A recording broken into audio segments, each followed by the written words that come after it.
Alhamdulillahi Rabbil Alamin. Wassalatu wassalamu ala Sayyidina Muhammadin wa ala alihi wa sahbihi ajma'in. Amma ba'du. Jamaah rahmatullah subhanahu wa ta'ala. Pertama sekali kita bersyukur kepada Allah subhanahu wa ta'ala. Pada kesempatan ini kita bisa berkumpul di masjid yang mulia ini dalam rangka melanjutkan kajian kita.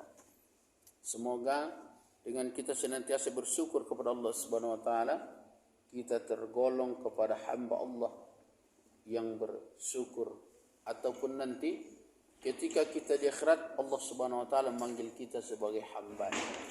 Karena sesungguhnya yang paling utama dalam hidup kita adalah kita menjadi hamba Allah. Bukan menjadi hamba dunia, bukan pula menjadi hamba syaitan, apalagi hamba nafsu diri kita sendiri. Tapi bagaimana caranya kita menjadi hamba Allah Subhanahu wa taala. Kemudian salat dan salam kepada Muhammad sallallahu alaihi wasallam. Allahumma shalli ala Muhammad wa ala ali sayyidina Muhammad. Jamaah rahmatullah Subhanahu wa taala, kesempatan ini kita akan melanjutkan kajian kita tentang ikhlas. Kalau kemarin kita sudah menyampaikan sebagaimana firman Allah Subhanahu wa taala, "Wa ma umiru illa liya'budullaha mukhlishina lahuddin." Tidaklah aku perintahkan kalian untuk menyembahku, kata Allah, kecuali dengan ikhlas karena Allah Subhanahu wa taala. Maka apa itu ikhlas? Al-Imam Al-Ghazali menjelaskan ikhlas itu adalah tujuan semata-mata hanya kepada Allah. Contoh, ketika beribadah tidak dia ingin dipuji oleh manusia, tapi semata-mata hanya mengharapkan Allah Subhanahu wa taala. Tak lebih. Maka itulah yang ikhlas. Kenapa kamu memberi kepada seseorang agar dia senang dengan saya? Itu belum ikhlas. Tapi kalau dia memberi, mau senang atau tidak orang yang diberi, dia senantiasa tetap memberi. Maka Buya Hamka menjelaskan juga ikhlas itu adalah tujuan semata-mata, tidak lain dan tidak bukan hanya kepada Allah dalam segala aspek ibadah kita. Maka oleh sebab itu, ikhlas itu adalah ruhnya ibadah.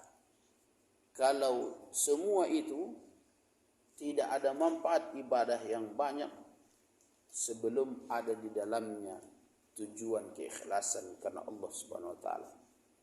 Kalau belum ikhlas, maka dia belum termasuk menjadi hamba ibadah yang diterima oleh Allah Subhanahu wa taala. Maka para ulama menjelaskan ikhlas itu tidak ada campuran. Tidak ada campuran amal itu kecuali hanya karena Allah Subhanahu wa taala. Ada rupanya ustaz tu yang amal tu ada campur? Ada. Ketika di depan orang dia baik amalnya, ketika sendiri dia laju beribadah, cepat-cepat solatnya, baca Qurannya asal-asalan. Tapi ketika didengar orang, bagus-bagus baca. Ini belum ikhlas. Kalau orang ikhlas, dia sudah merasa diawasi oleh Allah Subhanahu wa taala. Kalau sudah itu yang terjadi, jamaah rahmatullah Subhanahu wa taala, maka ibadah kita dipastikan diterima Allah Subhanahu wa taala. Syaratnya apa? Ikhlas. Semata-mata karena Allah Subhanahu wa taala, tidak karena siapapun. Maka ikhlas ini panjang pembahasannya. Bahkan malaikat sendiri pun tidak tahu amal kita itu ikhlas karena Allah atau tidak. Yang tahu ikhlas itu hanya Allah Subhanahu wa taala dan kita. Kita sebenarnya tahu hati nurani kita, hati kecil kita, tahu itu kita beramal karena Allah atau ada campuran karena orang lain atau keterpaksaan dari pihak mana. Kita motivasi kita beribadah itu kita tahu sendiri. Semata-mata karena Allah atau ada dorongan dari yang lain.